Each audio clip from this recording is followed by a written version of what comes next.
जय श्री कृष्णा दोस्तों, स्वागत है आपका हमारे चैनल में। आज हम आपको गीता के 5 विषयों के बारे में बताएंगे।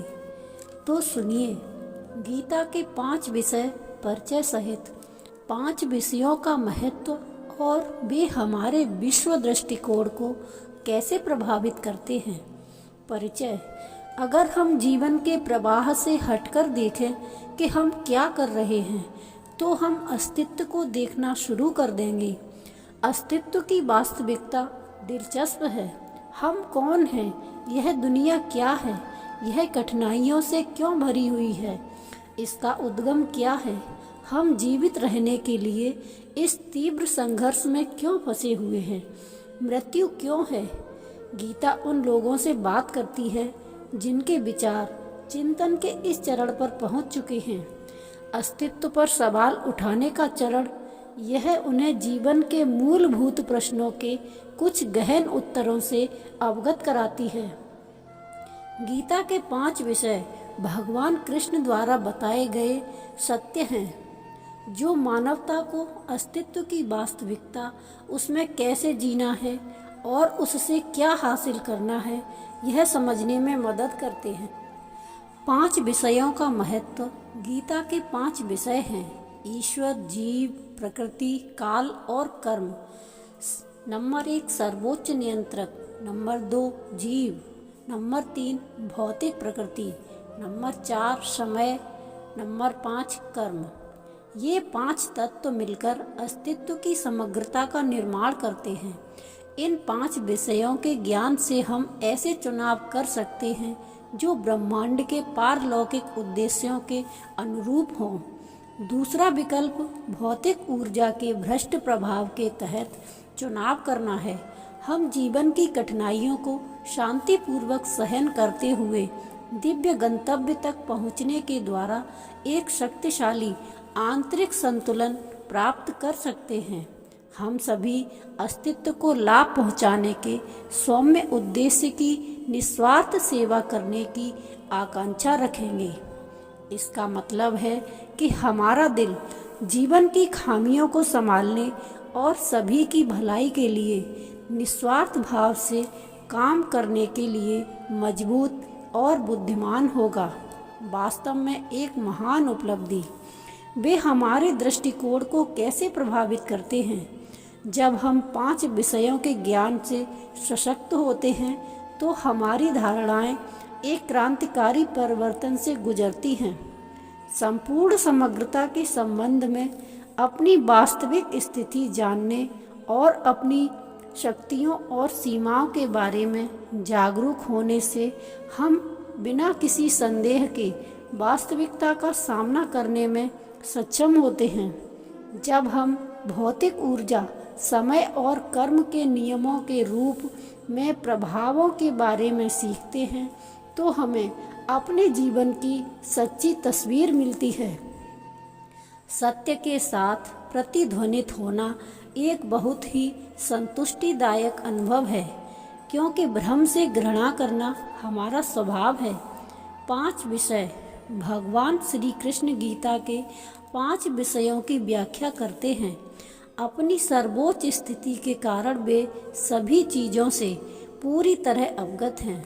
वे ब्रह्मांड में व्याप्त हैं, हर अणु में और हर हृदय में मौजूद हैं। इसलिए वे अस्तित्व के बारे में जो सिखाते हैं उसका सर्वोच्च महत्व है। जो लोग सत्य को जानने के इच्छुक हैं उन्हें भगवान कृष्ण के वचनों पर पूरा ध्यान देना चाहिए। ईश्वर सर्वोच्च नियंत्रक। ब्रह्मांड अनियमितता से नहीं बल्कि व्यवस्था से भरा हुआ है। ब्रह्मांड की स्थूल दुनिया से लेकर परमाणु की सूक्ष्म दुनिया तक जटिल नियम अस्तित्व के हर पहलू को नियंत्रित करते हैं। कानून केवल विधि निर्माता के कारण ही अस्तित्व में रह सकते हैं और उनका पालन केवल कानून लागू करने वाले की मौजूदगी में ही किया जा सकता है। ट्रैफिक सिग्नल पर यह आसानी से देखा जा सकता है।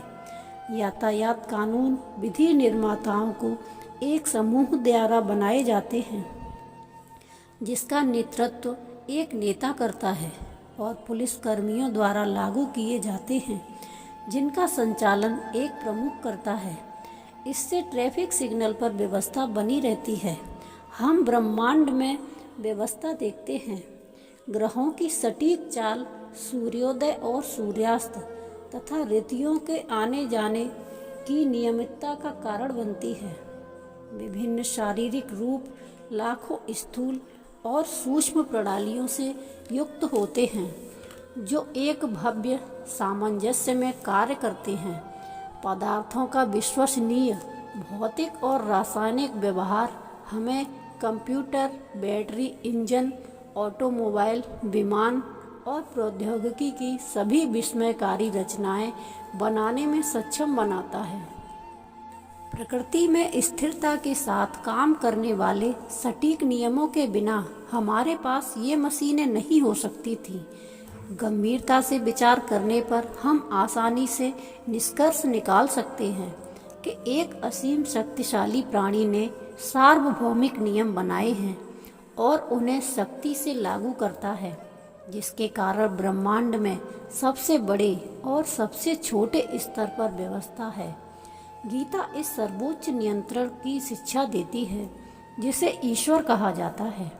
प्रत्येक हृदय में परमात्मा के रूप में स्थित परम सत्ता जीवों की गतिविधियों को नियंत्रित करती है।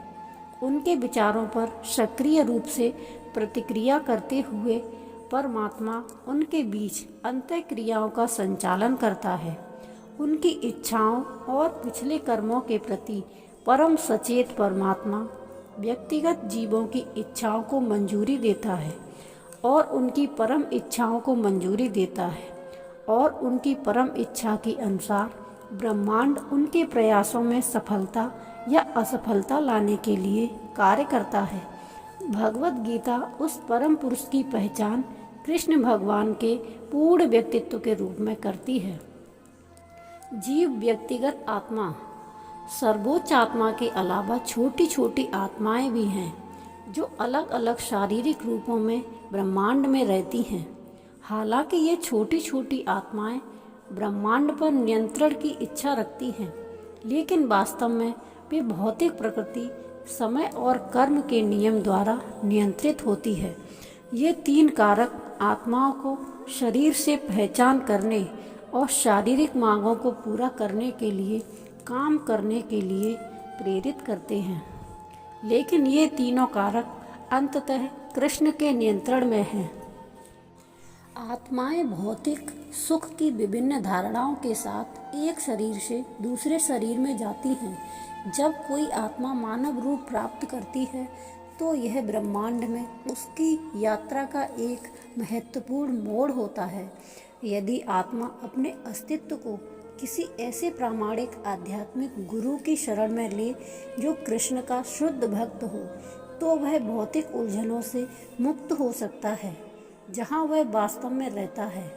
भौतिकता से बंधे हुए शरीर के साथ जीना बंधन का जीवन माना जाता है, जबकि एक प्रामाणिक आध्यात्मिक गुरु के प्रति विनम्र समर्पण में सीखी गई गीता के आध्यात्मिक मार्गदर्शन के तहत जीना व्यक्तिगत आत्मा के लिए मुक्ति का जीवन है। यह ध्यान देने योग्य है कि भगवान कृष्ण और आध्यात्मिक गुरु दोनों कभी भी भौतिक प्रकृति, समय या कर्म से बंधे नहीं होते हैं। नतीजतन भगवान कृष्ण और गुरु आत्मा को उसके भौतिक बंधन से मुक्त करने की शक्ति रखते हैं। प्रकृति, भौतिक प्रकृति। भौतिक प्रकृति ब्रह्मांडी अभिव्यक्ति का कारण है। भौतिक ऊर्जा का निर्माण निरंतर परिवर्तन के अधीन है, जिसके द्वारा यह अभिव्यक्ति और विनाश के अनंत चक्रों से गुजरती है। गीता सिखाती है कि भौतिक वातावरण का सभी जीवों पर शक्तिशाली प्रभाव होता है। भौतिक इच्छाओं को प्रेरित करके भावनात्मक प्रतिक्रियाओं को बढ़ावा देकर मिथ्या अहंकार को भड़काकर भौतिक ऊर्जा जीवों के लिए जीवन की एक शक्तिशाली भौतिक अवधारणा बनाती है। उसके प्रभाव में आत्मा भ्रमित हो जाती है, जैसे कि उसे किसी जादू के प्रभाव में डाल दिया गया हो। प्रभाव के 3 प्रकार हैं, सतोगुण, रजोगुण और तमोगुण। आत्मा जब पदार्थ पर प्रभुत्व करना चुनती है तो वह उन गुणों से प्रभावित हो जाती है। सतोगुण आत्मा को ज्ञान और समता की भावना से प्रभावित करता है, लेकिन यह उसे पुनर्जन्म से मुक्त नहीं करता। रजोगुण आत्मा को भौतिक इच्छाओं का पीछा करने के लिए मजबूर करता है, इससे जीव को कष्ट होता है। तमोगुण की विशेषता आलस्य, निष्क्रियता और नींद है। अज्ञानता में आत्मा बिना किसी दिशा या उद्देश्य के रहती है। अज्ञानता में आत्मा बिना किसी दिशा या उद्देश्य के रहती है और क्षमताओं से संपन्न होने के बावजूद निष्क्रिय रहती है। ऐसा नहीं है कि आत्मा हमेशा किसी विशेष गुण के प्रभाव में रहती है। गुण आत्मा को प्रभावित करने के लिए प्रतिस्पर्धा करते हैं। इस प्रकार कभी अच्छाई उसकी चेतना पर हावी हो जाती है, कभी वासना और कभी अज्ञानता। भौतिक प्रकृति स्वतंत्र रूप से कार्य नहीं करती, बल्कि कृष्ण की देखरेख में कार्य करती है। गीता सिखाती है कि कृष्ण की भक्ति की संस्कृति द्वारा व्यक्ति गुणों के प्रभाव से परे जा सकती है। तभी किसी के लिए चीज़ों को वैसा ही देखना संभव है जैसा वे हैं, और ब्रह्म को प्राप्त करना खुशी की स्वाभाविक स्थिति। आधुनिक सभ्यता वासना और अज्ञान द्वारा संचालित है। इसका अर्थ है कि समाज में विभिन्न गतिविधियों द्वारा गुणों से परे जाने का बहुत कम अवसर है।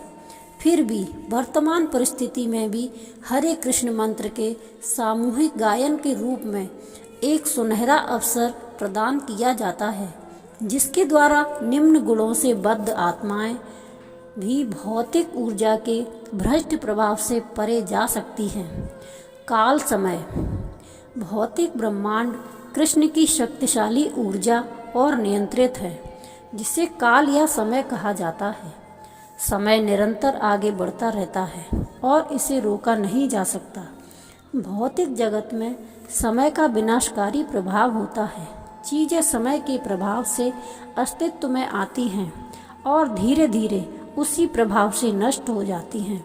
यह सभी पिंडों, पृथ्वी, स्वयं ब्रह्मांड के लिए सत्य है। भगवान महाविष्णु कृष्ण के पूर्ण अंश हैं, जो अपनी श्वास द्वारा ब्रह्मांडों का निर्माण करते हैं। भगवान ब्रह्मा ब्रह्मांड में पहले निर्मित प्राणी हैं।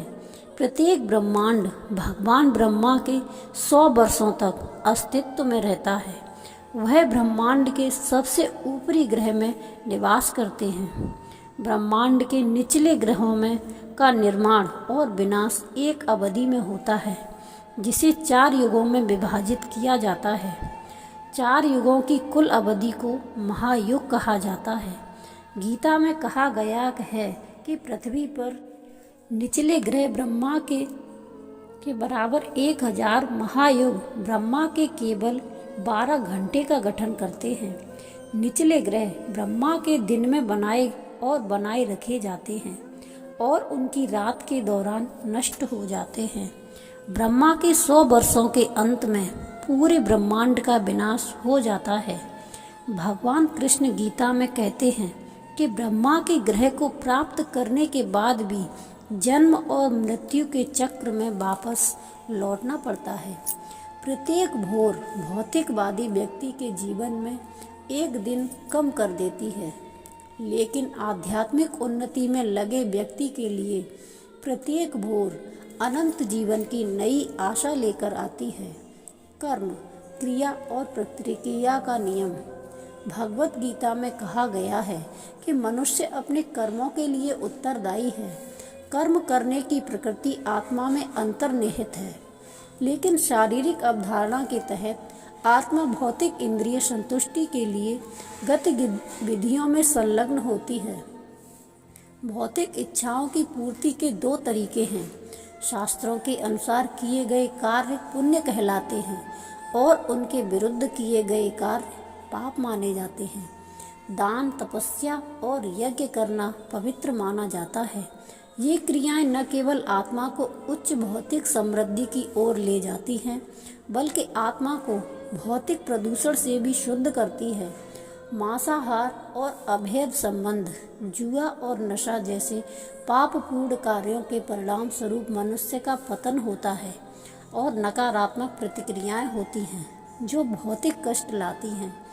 कर्म भौतिक कार्यों के लिए एक महान प्रेरणा है जो मनुष्य को कुछ खास तरीकों से कार्य करने के लिए प्रेरित करता है ताकि पिछले कार्यों की प्रतिक्रिया उस पर थोपी जा सके।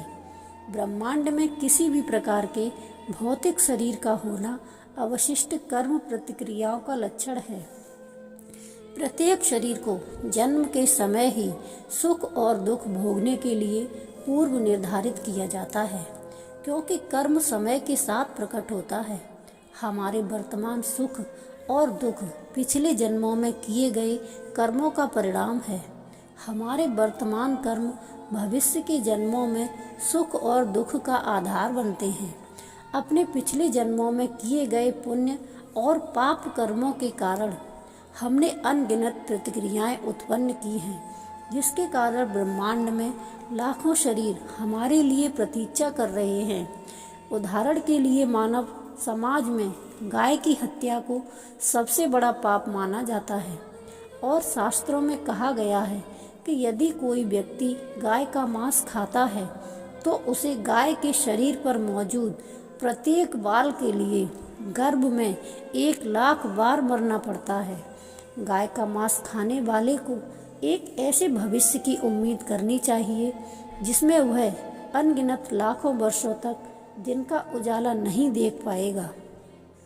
वास्तव में एक अंधकारमय भविष्य। फिर भी गीता कहती है कि कर्म के प्रभाव हालांकि प्राचीन है, लेकिन व्यक्ति के जीवन में उन्हें समाप्त किया जा सकता है। गीता में श्री भगवान श्री कृष्ण कहते हैं कि यदि कोई उनके प्रति पूर्ण समर्पण में कार्य करता है तो वह अनगिनत पिछले जन्मों की सभी कर्मिक प्रतिक्रियाओं को दूर कर देता है। इसका मतलब यह है कि जब कृष्ण के प्रति पूर्ण समर्पण में कर्म किए जाते हैं तो न केवल उन पर कोई प्रतिक्रिया नहीं होती है, बल्कि वे सभी पिछली प्रतिक्रियाओं को भी समाप्त कर देते हैं। इसलिए गीता कर्म जो कर्म से मुक्ति की ओर ले जाते हैं, उन्हें भगवान कृष्ण ने बुद्धि योग कहा है। इस जानकारी से हमें यह शिक्षा मिलती है, भगवद गीता में वर्णित 5 विषय मनुष्य के लिए धर्म, सत्य और स्वतंत्रता के मार्ग पर चलने के लिए महत्वपूर्ण जानकारी है। इस ज्ञान से सशक्त होकर हम अस्तित्व के प्रति सही दृष्टिकोण विकसित कर सकते हैं, जिसमें हम भगवान कृष्ण को वस्तुओं के सच्चे स्वामी और भोक्ता के रूप में पहचानते हैं। उनके सेवकों के रूप में हमारी शाश्वत भूमिका और भौतिक ऊर्जा, समय और कर्म शक्तिशाली प्रभावों को पार करने का साधन मानते हैं। भगवान कृष्ण ने अपनी गीता में इन 5 सत्यों को प्रकट किया है ताकि हम उनके शाश्वत निवास में अपने मूल आनंदमय जीवन के मार्ग पर चल सकें। तो दोस्तों, जानकारी अच्छी लगी हो तो वीडियो को like, comment, share and subscribe जरूर करें। जय श्री कृष्णा। राधे राधे।